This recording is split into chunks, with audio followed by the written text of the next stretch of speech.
सीतापुर नाम के एक गांव में लोग बहुत हंसी खुशी रहा करते थे। उस गांव में एक बहुत गरीब परिवार रहता था।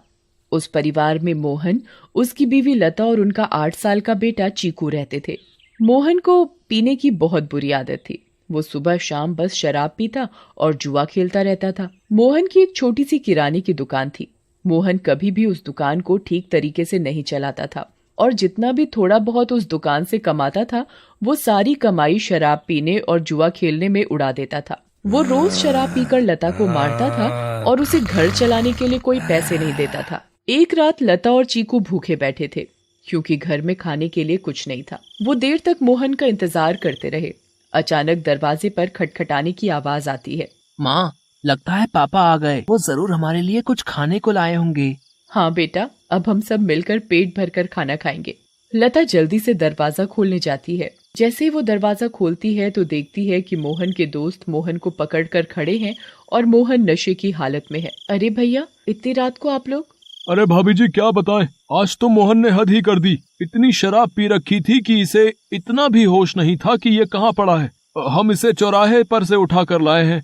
अगर कोई गाड़ी वाला कुचल जाता तो बताओ, आप लोगों की तो जिंदगी खराब हो जाती। हाँ भाभी जी, बस आप लोगों का सोचकर हम इसे यहाँ ले आए, वरना तो इसका सबके साथ ऐसा व्यवहार है कि कोई इसकी मदद ना करे। मोहन के दोस्त मोहन को कमरे में ले जाकर लिटा देते हैं और वहाँ से चले जाते हैं। बेटा चीकू, आज हमें फिर से भूखा ही सोना पड़ेगा। मैं तेरे पापा के भरोसे तुझे और भूखा नहीं रख सकती।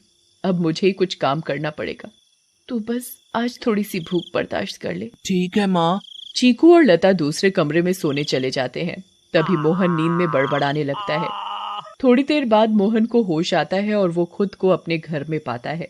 अरे ओ लता, कहाँ मर गई? मुझे बहुत तेज भूख लगी है। चल जल्दी से मेरे लिए खाना लेकर आ। लता बहुत गहरी नींद में सोई हुई होती है और उसे मोहन की आवाज सुनाई नहीं देती। मोहन 4-5 बार आवाज देता है पर लता नहीं उठती। मोहन गुस्से से लाल हो जाता है और कमरे में रखे एक मोटे से डंडे को उठाता है और दूसरे कमरे में जाता है जहां लता और चीकू सो रहे होते हैं। वो डंडे से लता को बुरी तरह पीटने लगता है। लता अचानक नींद से उठ खड़ी होती है। बचाओ बचाओ, मुझे मत मारो। मैंने क्या किया?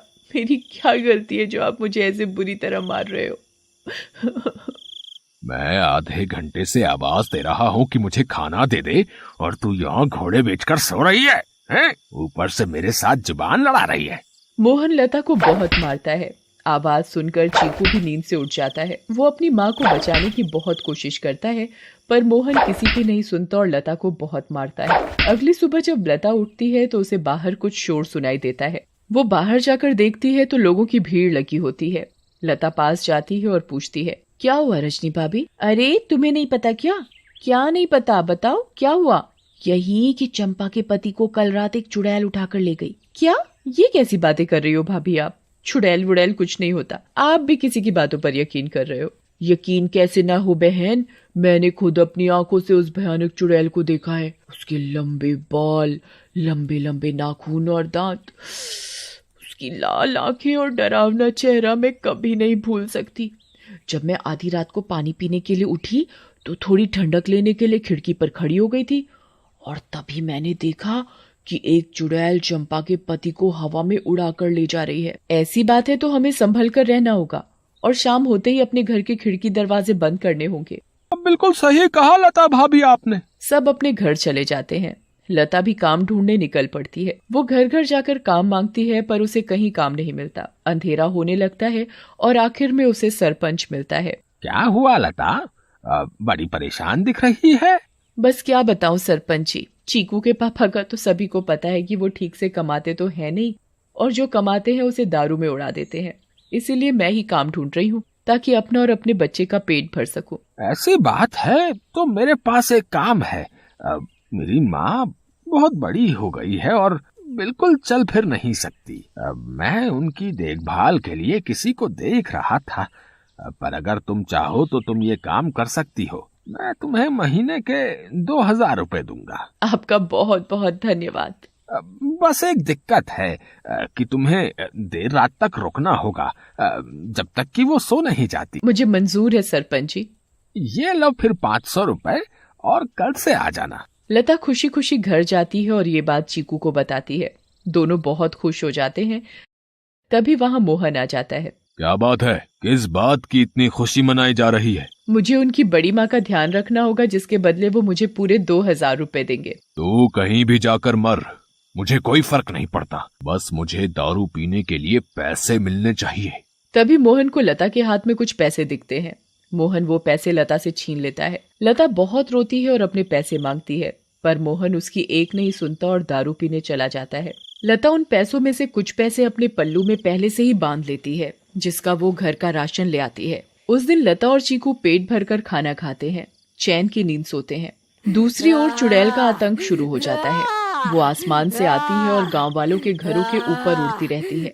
वो कभी किसी के घर के ऊपर तो कभी किसी और के घर के ऊपर अपने शिकार की तलाश में उड़ती रहती है। अब मैं अपना शिकार करूंगी। किसको लेकर जाऊं आज अपने साथ? किसको? बहुत देर तक चुड़ैल को कोई दिखाई नहीं देता। लगता है इस गांव के आदमी बहुत चालाक हो गए। अब इन्होंने रात को निकलना ही बंद कर दिया। अगर ऐसा रहा तो मैं अपना शिकार कैसे करूंगी? किसको लेकर जाऊं अपने साथ? किसको लेकर जाऊंगी अपने साथ? तभी भोला रात को घर के बाहर आता है और रस्सी पर सूख रहे कपड़े उतारकर इकट्ठे करने लगता है। चुड़ैल की नजर भोला पर पड़ती है। मिल गया मेरा शिकार। चुड़ैल भोला पर हमला करती है। वो उसे एक हाथ से पकड़ती है और अपने साथ हवा में उड़ाकर ले जाती है। बचाओ, बचाओ, मुझे छोड़ दो, जाने दो मुझे। तू तो मेरा आज का शिकार है, ऐसे कैसे छोड़ दूं? तभी भोला की बीवी बाहर भोला को देखने आती है। उसे भोला घर के बाहर कहीं नहीं दिखता, पर फिर उसकी नजर ऊपर जाती है और वो देखती है कि चुड़ैल उसके पति को लेकर जा रही है। रेखा ये सब देखकर बेहोश ही हो जाती है और सुबह जाकर उसे होश आता है। होश आते ही वो अपने पति को हर तरफ ढूंढने लगती है, पर वो कहीं नहीं मिलता। वो यहाँ वहाँ पागलों की तरह भागती है और चिल्ला रही है। तभी गांव के लोग इकट्ठे हो जाते हैं। क्या हुआ रेखा भाभी? अगली सुबह जब लता उठती है तो उसे फिर से घर के बाहर कुछ लोगों का शोर सुनाई देता है। लता बाहर जाती है। क्या हुआ रजनी भाभी, आज किस बात का शोर हो रहा है? अरे लता, कल रात चुड़ैल रेखा के पति को उठाकर ले गई। रेखा का तो रो रो कर बुरा हाल है। बेचारी रेखा भाभी, पर मुझे ये समझ नहीं आ रहा कि वो चुड़ैल हर रात किसी के पति को ही क्यों उठाकर ले जाती है। सही कहा लता भाभी, हमें इस बात का जल्द से जल्द पता लगाना होगा। सभी लोग मिलकर एक तांत्रिक के पास जाते हैं और सारी बात बताते हैं। मैं अभी पता लगाता हूँ कि ये चुड़ैल चाहती क्या है। ओम ह्रीम क्लीम चामुंडाय विच्चय नमः। ओम ह्रीम क्लीम चामुंडाय विच्चय नमः। तांत्रिक ध्यान लगाता है और उसे वो चुड़ैल दिखाई देती है। ये कोई साधारण चुड़ैल नहीं है, बहुत खतरनाक चुड़ैल है। इसे कब्जे में करना या खत्म करना मेरे बस की बात नहीं। पर हाँ, एक बात मुझे पता चली है कि ये बस आदमियों को ही नुकसान पहुंचाती है। इससे औरतों या बच्चों को कोई खतरा नहीं और इसकी शक्तियां रात को ही काम करती हैं। दिन में ये हम लोगों की तरह एक मामूली इंसान जैसी बन जाती है। बस मैं अपनी तांत्रिक विद्या से इतना ही पता लगा पाया हूँ। सब लोग अपने अपने घर चलने लगते हैं। तभी लता बोलती है, मेरे पास एक सुझाव है, अगर वो काम कर जाए तो। वैसे आप लोग मेरी बात सुनकर हंसेंगे, पर इसके अलावा कोई और तरीका नहीं दिख रहा इस चुड़ैल से बचने का। भाभी आप बताओ तो सही, पता चला अगला नंबर मेरा ही है। मैं अभी मरना नहीं चाहता। अंधेरा होने के बाद अगर सभी आदमी औरतों का भेष बनाकर रहे तो वो चुड़ैल किसी भी आदमी को औरत समझकर नहीं लेकर जाएगी। लता की बात सुनकर सब हंसने लगते हैं, पर बाद में सबको लता का ये सुझाव सही लगता है और सब अपने अपने घर चले जाते हैं। लता भी अपने घर चली जाती है। वो मैं कह रही थी कि गांव में चुड़ैल का आतंक बहुत बढ़ रहा है। वो हर रात एक आदमी को ले जाती है। तो गांव वालों ने तय किया कि सब आदमी अंधेरा होते ही औरतों के कपड़े पहन लेंगे ताकि वो चुड़ैल उन्हें औरत समझकर छोड़ दे। तेरा दिमाग तो ठिकाने है या पागल हो गई है? कोई बेवकूफी होगा जो ऐसा करेगा। मोहन लता की एक नहीं सुनता और चला जाता है। लता भी सरपंच के घर उनकी माँ की देखभाल के लिए चली जाती है। लता का पूरा दिन बहुत अच्छे से निकलता है।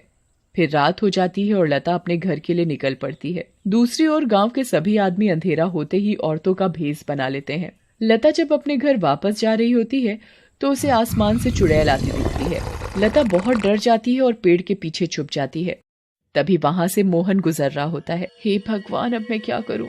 अब तो ये चुड़ैल इनको ले जाएगी, मैं इनको कैसे बचाऊं?